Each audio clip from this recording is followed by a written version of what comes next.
Hi everyone, Nicole Bowman here, and welcome to our last Friday in June. I want to thank you guys so much for stopping by my YouTube channel every Friday at 2 p.m. Eastern Standard Time for new videos. I definitely appreciate the support, the likes.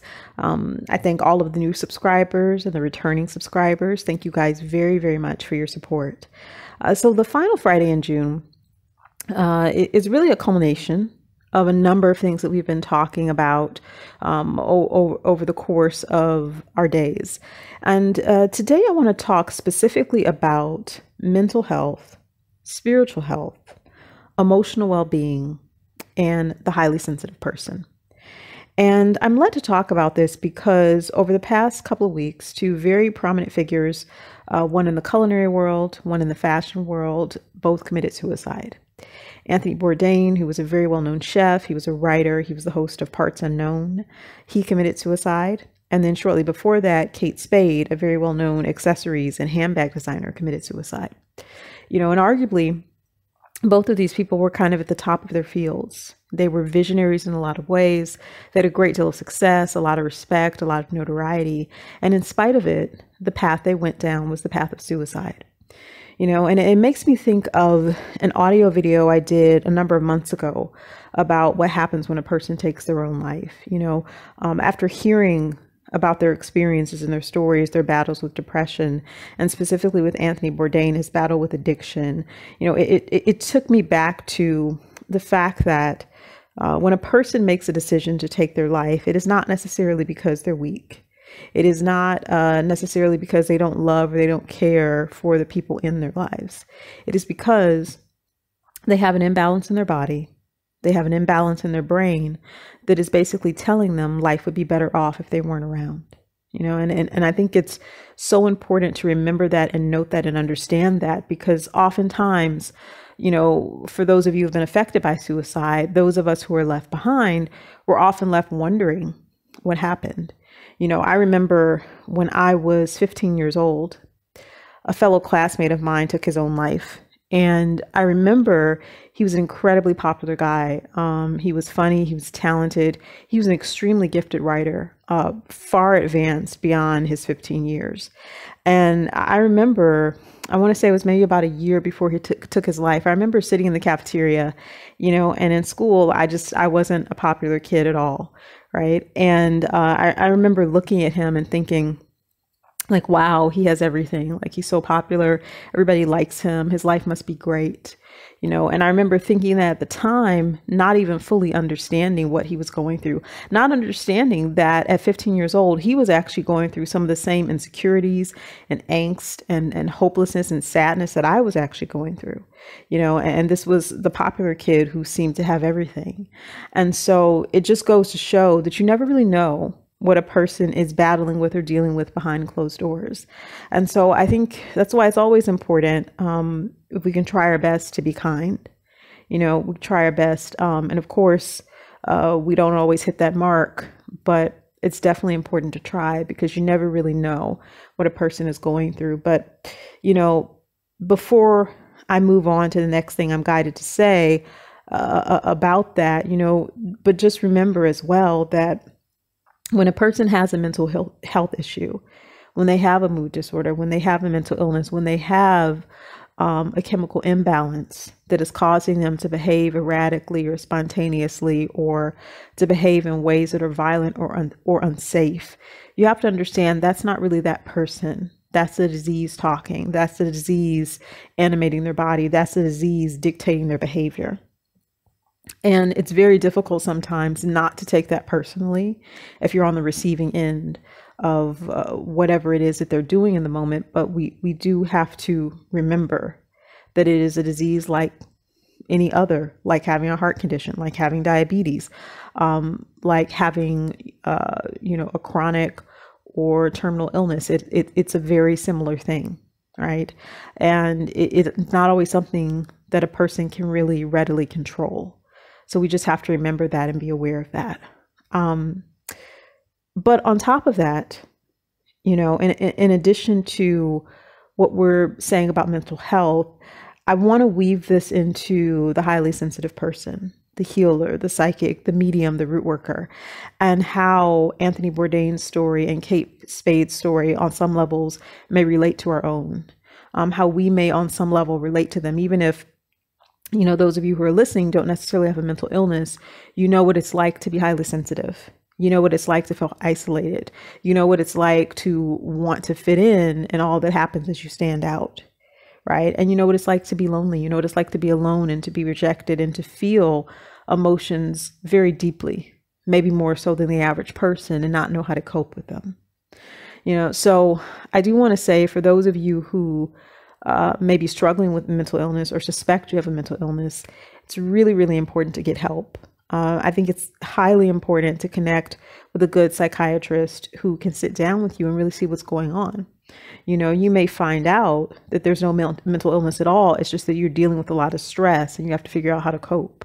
Or it may be that there is indeed a mental illness, there's a mood disorder, there's something going on there, but they may be able to arrange a treatment plan, you know. And the reason I speak about that is because each and every one of us has a gift, has a talent, has something special that we bring to the world. And the world needs you. You know, you have a purpose to live out, and it's important, if you can, to live it to the fullest. You know, and our sensitivity is a great strength, but it also makes us vulnerable. And sometimes, you know, it can be quite painful, because we can find ourselves in very painful situations, you know. So, you know, that's the paradox of the sensitivity. It's definitely a gift, but it can also be something that can hurt. It can also be something that can cause you to feel damaged as well. But with that being said, you know, I want to move a bit more into the highly sensitive person, the psychic, the intuitive, the empath, the medium, and so forth. Because even though Anthony Bourdain and Kate Spade, they both seem to be struggling with mental health issues, there are those highly sensitive people who have mental health issues.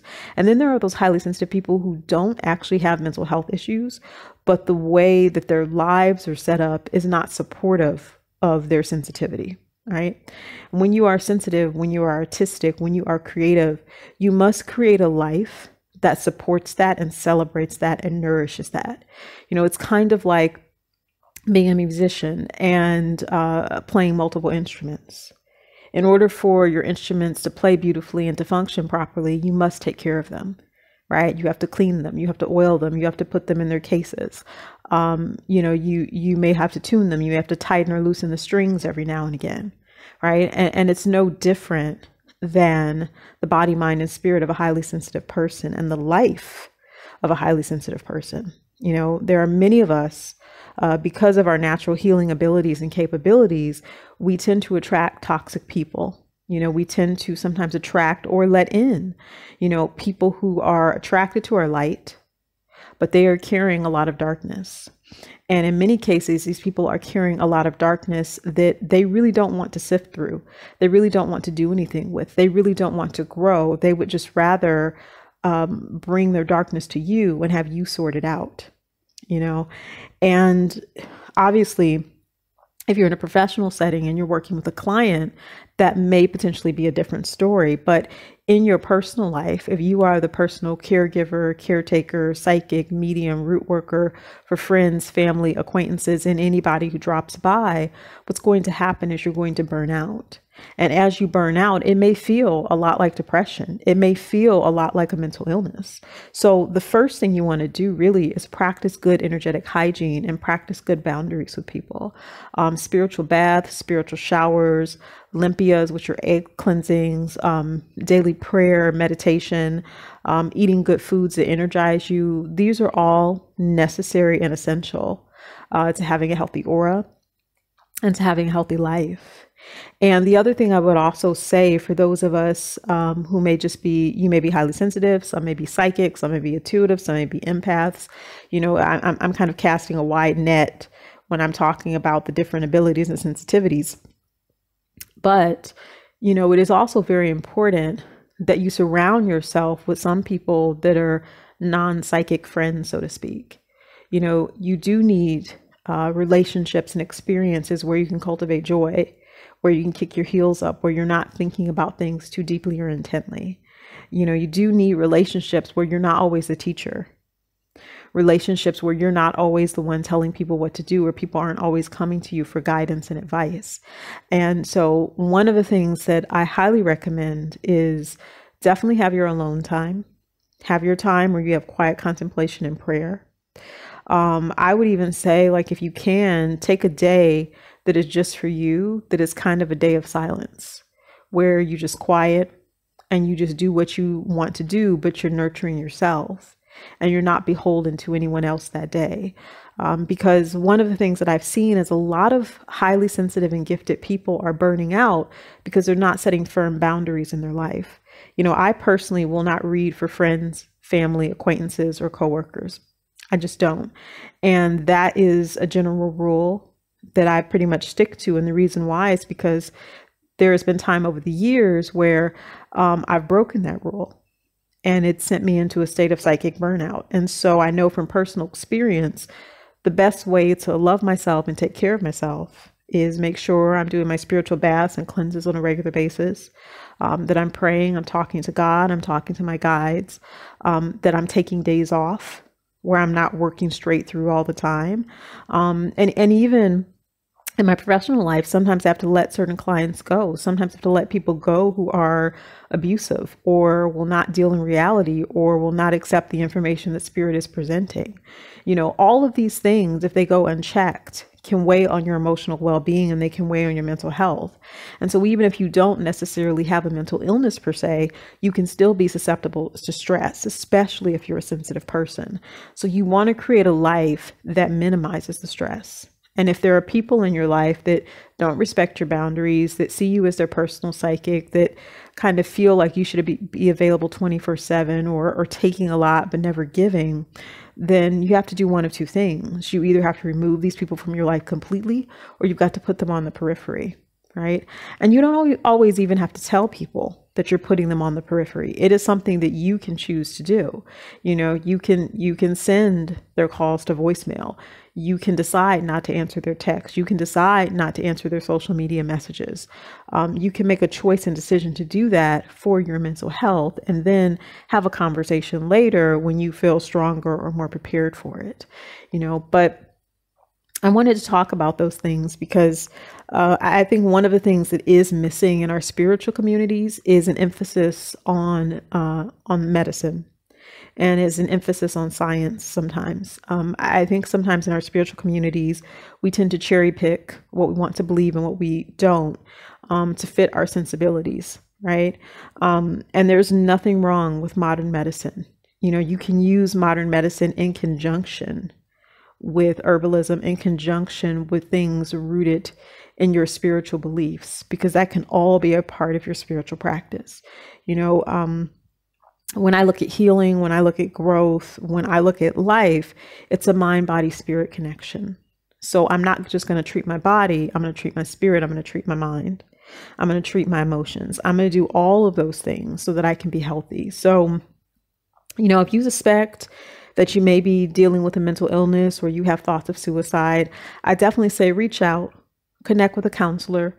You know, you may find that there is no mental illness there, but you just have to start minimizing stress in your life, right? So it isn't always that, you know, you get a health diagnosis from a psychiatrist. Sometimes what it simply is that you're doing too much, you're running yourself ragged, and you need to slow down. And that's the big thing that I implore everyone this June, to slow down. Take time to edit. Take time, especially to let go of things that don't work anymore. If there are relationships that are getting stale and old, maybe put them on the back burner for a moment. Try to develop new friendships. You know, if you're not feeling so great energetically, if you're not feeling so great health-wise, maybe change up your diet, change up your exercise, add in exercise. You know, now is also an excellent time to give away things. You know, if you have a lot of material possessions you have no longer any use for, now is a good time to start giving things away. You know, but more than anything, and this is the final thing I will leave you with, your sensitivity and your vulnerability is an amazing strength. It is, I would even say, to a degree, a superpower. You know, it's wonderful. But like any superpower, any talent, any gift, you must take care of it. you must be a good steward of it. And so that means getting proper rest, getting exercise, trying, if you can, to steer clear of people who really just kind of want to run you ragged, drain your light, and not offer anything up. You know, surrounding yourself with people that champion for you, that cheerlead you on. You know, surrounding yourself with folks who give and take equally. And that's not always easy, right? You may not have a huge group of people doing it. You may just have one or two, but one or two is good. One or two is perfect in a lot of cases. So over the course of this month, definitely take care of yourself. Because taking care of yourself is actually how you show love and appreciation to yourself and for yourself. And it's how you show the universe and other people how you want to be treated. If you take care of you and you do you well, it's also going to be difficult for folks that are carrying all this low level energy and this low level vibration who really don't want to change. It's going to be difficult for them to stay in your presence because they're either going to have to level up or they're going to have to go away. So definitely take care of yourself, as I said. And I will be doing more videos soon, so absolutely check back. Please subscribe and share this video if you like it. I'm going to put some links in the bottom of the description for suicide prevention. And I am also, I think, going to put some links possibly connected to spiritual illness or something of that nature, or maybe just write something very quickly that you can take and look at and ruminate on. But I'm going to revisit this. We're going to revisit this mental health issue and this spiritual health issue. But I think for now, that's food for thought. And definitely follow me on Instagram under Nicole Intuitive and Facebook as well. Every week, I have a new message from Spirit. So if you follow me on either my Facebook page or my Instagram page, you will receive a new message from Spirit every week. I also post my weekly schedule for readings every Monday. So find me at Nicole Intuitive on Instagram or Nicole Intuitive on Facebook. And always remember to live your light, to live your bliss, and love yourself. Take care, guys.